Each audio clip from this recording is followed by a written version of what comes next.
já supera a de Mariana em uma tragédia, falando das questões humanitárias, né, em número de vítimas. Em Mariana, 19 pessoas morreram, e a gente vai colocar nessa nossa conversa, que a gente recebe aqui no estúdio, o engenheiro especialista em gerenciamento de risco, Gerardo Portela. Muito obrigada por participar dessa nossa conversa com a gente aqui na Globo News ao vivo. Gerardo, vou começar fazendo logo essa pergunta logo de cara, em questão de vítimas. A gente vê que a maioria dessas vítimas estava na própria empresa. Houve uma falha a princípio da gente pensar na questão de fuga, né? Gerenciamento do momento do escape. Sim, sim. Toda instalação industrial tem que ter um sistema de escape e abandono, um planejamento de como sair daquela área. Se é uma instalação que envolve perigo, então isso é crítico. As pessoas têm que ser treinadas, todo mundo que adentra na área industrial tem que receber um briefing, saber, olha, quando tocar esse alarme, fizer esse som, você tem que sair rápido. Parece que não tocou alarme.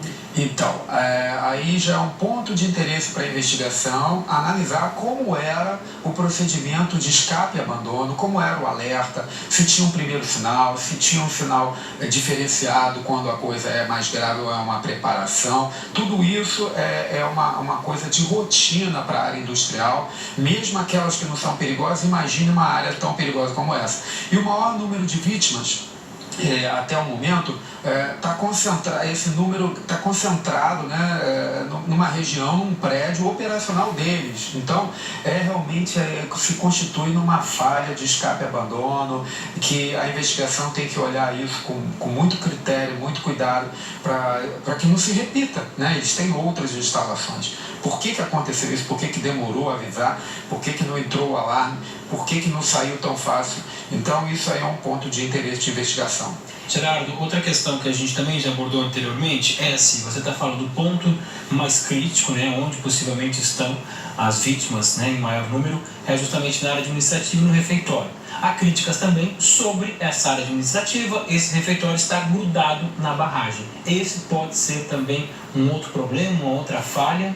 Sim, quando você faz um estudo de locação, que a gente chama de arranjo, ou em inglês layout da instalação, você tenta definir uma área mais segura ou menos perigosa para o leigo, né? Porque ali tudo tem um certo risco, mas assim, a área segura é aquela onde você deve colocar as pessoas, maior número de pessoas, nos escritórios, também refeição. Se houver área de lazer, também vai ser localizada lá. Então, essa definição desse local, ela precisa ser revista, né? Então, quando você faz uma investigação, você vai pedir lá as plantas, vai pedir por que você locou aqui. Então, ele tem que explicar isso. O projetista, ele não faz isso assim, porque aqui é o lugar maior que eu tinha.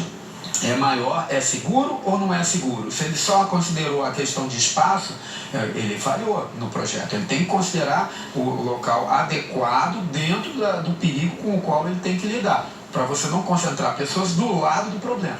Recomenda-se até uma certa distância limite para que a população se instale ali próxima a uma área de risco como essa da empresa. E te pergunto a respeito de tecnologias também para avisar, porque a gente sempre fala sobre isso em momentos de grande chuva, onde há deslizamentos de terra, em áreas de risco, em regiões de serra, e a gente sabe que existem equipamentos acessíveis hoje, tecnologia, que conseguem medir um mínimo tremor, um mínimo risco e avisar com uma certa antecedência para que aquela população deixe o local. Quer dizer, isso é muito caro, não poderia ser investido de uma maneira mais coerente, nesse sentido de alerta, já que a empresa foi localizada ali, já que a gente tem uma grande população que mora ali, até para facilitar. A gente sabe que a maioria das pessoas que morava ali ou trabalhava na própria empresa ou tem parentes, enfim.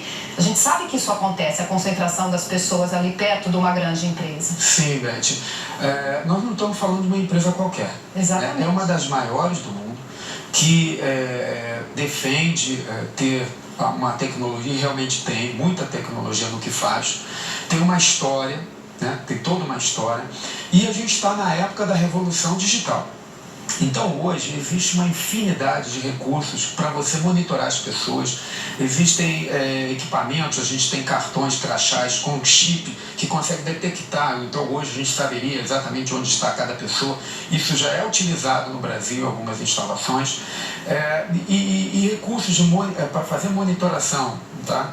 da própria barragem, dos equipamentos. Então essa parte de automação está muito evoluída e a gente espera de uma empresa desse porte multinacional, né, que não há ali uma necessidade, uma carência, não é uma empresa pequena que está com uma dificuldade enorme, que ela utiliza... Acabou de passar por uma tragédia similar. Então, esse é o ponto mais crítico.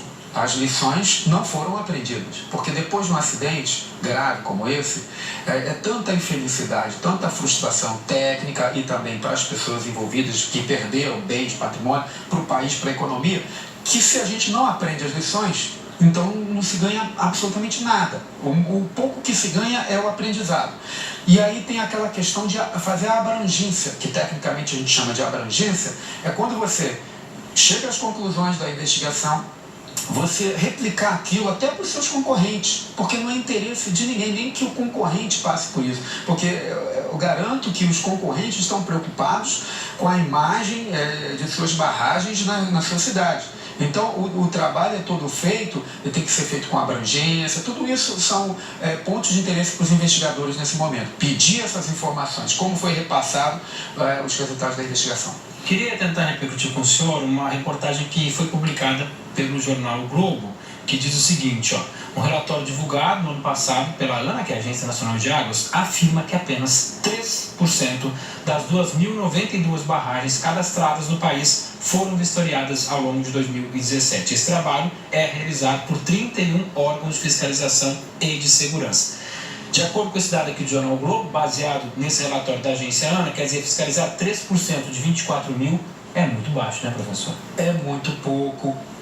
A gente precisa da fiscalização. Quem trabalha em qualquer área, eu atuo na área de risco também, a gente vê, quando você trabalha com idoneidade, com seriedade, você vê o fiscal como um aliado seu, né? Para dar aquele double check, aquela segunda verificação. Então, dizer, eu como empresa tenho as mesmas responsabilidades, faço tudo dentro da lei e vem o cara e diz, está certo. Isso nos fortalece, né? Agora, a gente tem que mudar a mentalidade, a cultura de segurança brasileira, até a formação do engenheiro de segurança, né? Que é um curso que tem só no Brasil. Esse curso de pós-graduação em engenharia de segurança, do jeito que é feito no Brasil, é só no Brasil. Muito voltado para não tomar uma multa.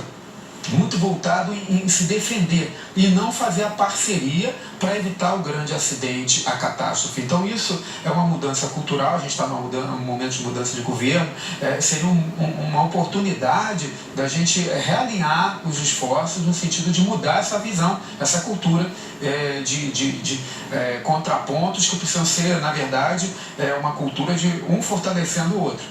Não dá para ser visto como um cara que vem aqui atrapalhar meu trabalho, é o contrário. Não dá. É para reafirmar o que é mesmo. Isso. Além da figura da fiscalização, ainda tem aquele consultor independente, que é uma empresa reconhecida internacionalmente, que na dúvida, se há dúvida, eu mesmo convoco na minha empresa, lá onde eu trabalho, por favor, dá para trazer uma empresa reconhecida, só para dar um double check. Às vezes vem até um aluno meu, contratado da empresa, mas eu quero aquele selo dizendo, mais um viu e concordou. Justamente, vou chamar uma repórter, justamente, né, um selo que garante a qualidade do meu trabalho e transparência.